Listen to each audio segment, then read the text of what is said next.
কারে ভালোবাসে? যে আজকেও ধোকা দিবে, কালকেও ধোকা দিবে, যে আজকেও ছেঁকা দিতে পারে, কালকেও ছেঁকা দিতে পারে, তারে ভালোবাসে। ভালোবেসে জীবন যৌবন সব শেষ। মায়া কাটাবো কেমন করে? মায়া এই শব্দটা বড় খারাপ, আবার এই শব্দটা অনেক ভালো। এটা দুটো সাইড আছে। যখন আপনার একটা জিনিসের প্রতি মায়া লেগে যাবে, যদি এটা অতিরিক্ত পর্যায়ে হয়ে যায়, এক্সট্রিম লেভেলে চলে যায়, দ্যাট ইজ ভেরি ডেঞ্জারাস। কারণ মায়াটা মানুষকে তিলে তিলে তিলে শেষ করে দেয়, শেষ করে দেয় মানুষের জীবনটাকে। তবে মায়ার অনেকগুলো ক্যাটাগরি আছে। এক একজনের মায়া এক এক জিনিসের প্রতি। কারো মায়া টাকার প্রতি, কারো মায়া বাড়ির প্রতি, কারো মায়া বইয়ের প্রতি, আবার অনেক যুবকের মায়া হচ্ছে গার্লফ্রেন্ডের প্রতি। আছে না নাই? এক একজনের মায়ার সোর্সটা এক এক রকম। অনেক যুবক আমার মেসেজ দেয় যে হুজুর, হুজুর কি যে কষ্ট জীবনে, একজন মেয়েরে ভালোবাসছিলাম হুজুর, হাতে আমারে বাদ দিয়ে আরেকজন বিয়ে করে ফেলছে, জীবনে কষ্টের শেষ নাই। তো ওই যে মায়াটা লেগে যায়, ওই মায়াটা ওভারকাম করতে পারে না। দ্যাটস ওয়াই দেখবেন আপনি যখন কোনো যুবকের দিকে তাকাবেন, আপনি জাস্ট এটা ইমাজিন করবেন হি ইজ টোটালি ডিপ্রেসড, তার লাইফে সুখ বলতে কিছু নাই। কেন? ওই যে মায়া, মায়াটা আমাদেরকে শেষ করে দেয়। তবে ছোট্ট একটা বাক্য বলি। সেদিন আমি Tariq Jameel, one of the most famous scholar in Pakistan, even in the world, একদম বিশ্বব্যাপী একজন ফেমাস স্কলার, তার নাম হচ্ছে তারিক জামিল। উনি ওনার বয়ানে বলছিলেন যে इंसान ये बड़ी अजीब चीज होती है, किससे प्यार करता है, जो आज भी छोड़ सकता है कल भी छोड़ सकता है, जो आज भी धोखा दे सकता है कल भी धोखा दे सकता है। বললেন যে মানুষ বড় আজীব প্রাণী, আশ্চর্য প্রাণী। কারে ভালোবাসে? যে আজকেও ধোকা দিবে, কালকেও ধোকা দিবে, যে আজকেও ছেঁকা দিতে পারে, কালকেও ছেঁকা দিতে পারে, তারে ভালোবাসে। ভালোবেসে জীবন যৌবন সব শেষ, এভরিথিং ইজ লস্ট। আজীব প্রাণী মানুষ। তো প্রিয় ভাইরা, যদি মায়া কাটাতে চান, দুটো টিপস অ্যাপ্লাই করবেন। আমার সঙ্গে তাকায় বলেন, কয়টা টিপস?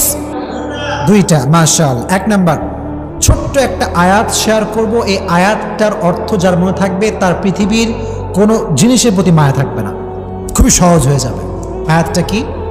আল্লাহ তাআলা বলছেন, وعسى أن تكرهوا شيئا وهو خير لكم وعسى أن تحبوا شيئا وهو شر لكم والله يعلم وأنتم لا تعلمون। সূরা বাকারা 216 নম্বর আয়াত। আল্লাহ তাআলা বলছেন, এই মনোযোগ দেন এদিকে। আল্লাহর আয়াত কত সুন্দর দেখেন। আল্লাহ তাআলা বলছেন, ও মাই worshipper, sometimes you like something and you want that from your heart, but I'm not going to give it to you। আল্লাহ বলছেন, বান্দা, মাঝে মাঝে কোনো জিনিস তোর এত বেশি ভালো লাগে, এত বেশি পছন্দ হয় যে মনে হয় এইটা না পাইলে আমার পুরো জীবনটাই শেষ হয়ে যাবে, এবং তুই ওইটাকে মন থেকে চাস যে আল্লাহ আমারে দাও। দিন রাত, তাহাজ্জুদ, মাগরিব, আসর, এশা, always you want that from your heart, মন থেকে চাস তুই। কিন্তু আল্লাহ বলছেন, I am not going to give it to you, আমি তোর দিব না এটা। আল্লাহ দিবা না মানে? আল্লাহ বলে, বান্দা, তোর জন্য কোনটা ভালো হবে, কোনটা বেস্ট, কোনটা পারফেক্ট, এটা তোর চাইতে ভালো জানে একজন। তিনি কে? আল্লাহ নোজ বেটার দেন ইউ। আল্লাহ আপনার চাইতে ভালো জানে। ম্যান, আমার ডিসিশন ভুল হতে পারে, আমার চয়েসটা ভুল হতে পারে, কিন্তু আল্লাহর ডিসিশন ভুল হতে পারে? এত আসতে বলেন কেন? ভুল হতে পারে? It's quite impossible. Just wait. وَعَسَىٰ أَن تَكْرَهُوا شَيْئًا وَهُوَ خَيْرٌ لَكُمْ। এটা প্রথম আয়াতের ট্রান্সলেশন করছি এবার।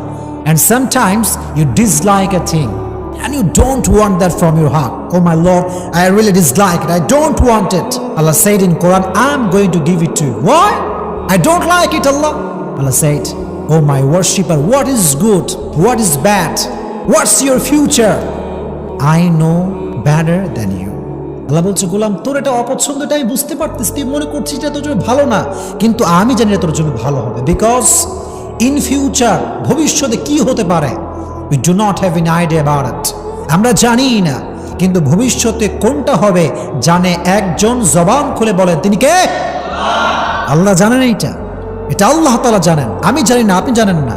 এজন্য যুবকদেরকে বলছি, মেয়েদেরকেও বলছি, যেহেতু এটা মায়েরাও শুনছেন, যুবকদেরকে বলছি কথা এই জন্য, মাঝে মাঝে এরকম হতে পারে যে কোনো মেয়েকে তুমি পছন্দ করেছো, ফর এক্সাম্পল বলছি, এবং খুবই সিরিয়াস ইস্যু এইটা। তো দেখো, আমাদের যেই ভেতরে উত্তেজনা, ভেতরে যে রক্ত গরম, এটার কারণে কি হয় জানো?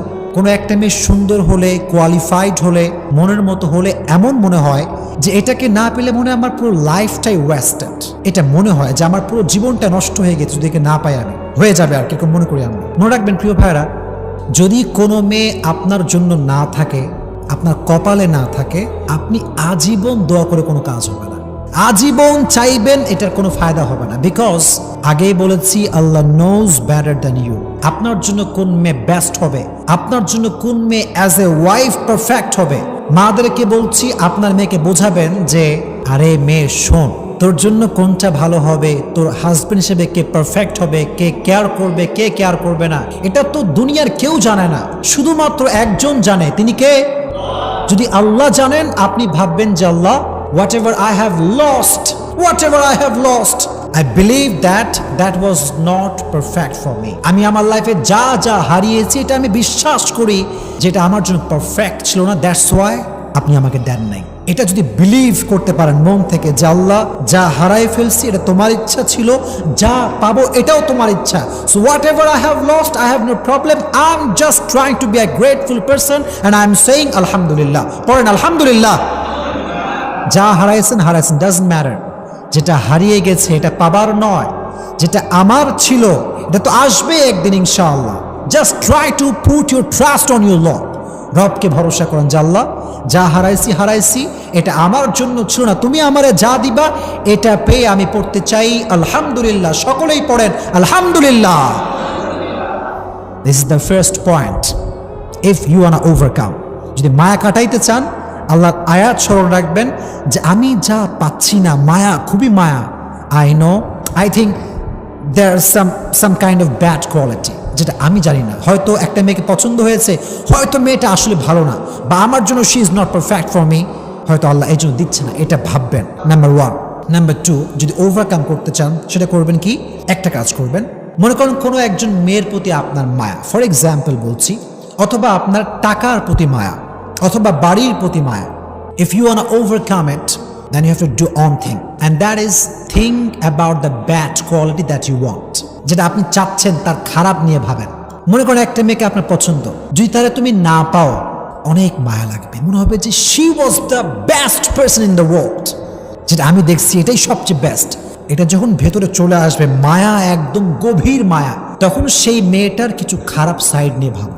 এটা এই জন্য নয় যে তুমি মেয়েটাকে ক্রিটিসাইজ করবে, এই জন্য না। ইসলাম কাউকে নিয়ে বাজে মন্তব্য করতে নিষেধ করেছে, ইসলাম কাউকে নিয়ে বাজে চিন্তা করতে নিষেধ করেছে। ইসলামের প্রভিশন, এটা ইসলামের বিধান, এটা ইসলামের সাজেশন। কিন্তু আপনার পারপাসটা ভিন্ন, আপনার উদ্দেশ্য ভিন্ন। আপনি ভাবছেন কেন? এই জন্য ভাবছেন যে একজন মেয়েকে নিয়ে খারাপ চিন্তা করা, হারাম চিন্তা করা, এটা টোটালি হারাম। খারাপ চিন্তা করা হারাম। এখন যদি আপনি মেয়েটার প্রতি মায়া না কাটান, তাহলে আপনার খারাপ চিন্তা বারবার এটা আসবে, এটা বারবার তাকে স্মরণ করাবে শয়তান, যে বারবার ভাববি যত বেশি, গুনাহ হবে তত বেশি। এই জন্য just try to think about her bad quality. যেমন কি ভাবতে পারেন যে আহা, যে মেয়েটা পর্দাই করে না, বোরখাই পরে না, সেই মেয়ে তো আমার যোগ্য হতে পারে না। যে মেয়ের কথার ভিতরে রসকস নাই, আব্বা আমার সে ভালো বিহেভ করে না, she is not perfect for me. Just try to think about her bad quality. খারাপ দিক নিয়ে ভাববেন, দেখবেন যে মায়া অটোমেটিক্যালি কমে গেছে। এটা আপনি ওভারকাম করতে পেরেছেন। ফর এক্সাম্পল, আপনার টাকার প্রতি প্রচুর মায়া, টাকা টাকা টাকা, money is everything in the world, টাকা পৃথিবীর সব কিছু। এরকম কিছু কিছু লোক ভাবে কি ভাবে না, টাকার ব্যাড সাইড নিয়ে ভাবে। যেমন ভাবতে পারেন যে অধিক টাকা হয়ে গেলে মনে হয় আল্লাহরে ভুলে যাব। তো দেখবেন যখন এটা ভাববেন ব্যাড কোয়ালিটি এটা, তো দেখবেন যে টাকার প্রতি যে মায়াটা ছিল লেভেল হয়তো 10% ছিল, এটা লো হতে হতে হতে হতে এটা 5% আসতে পারে। Just try to think about the bad quality that you want from your heart. যেটা আপনি মন থেকে চাচ্ছেন, এটার ব্যাড কোয়ালিটি নিয়ে ভাবেন, দেখবেন যে এগুলো চিন্তা করলে আপনি বুঝতে পারবেন যে আমার মায়াটা ঠিক হচ্ছে না। আল্লাহ তাআলা আমাদেরকে এই 2টা টিপস পরিপূর্ণ অ্যাপ্লাই করার তৌফিক দান করুক।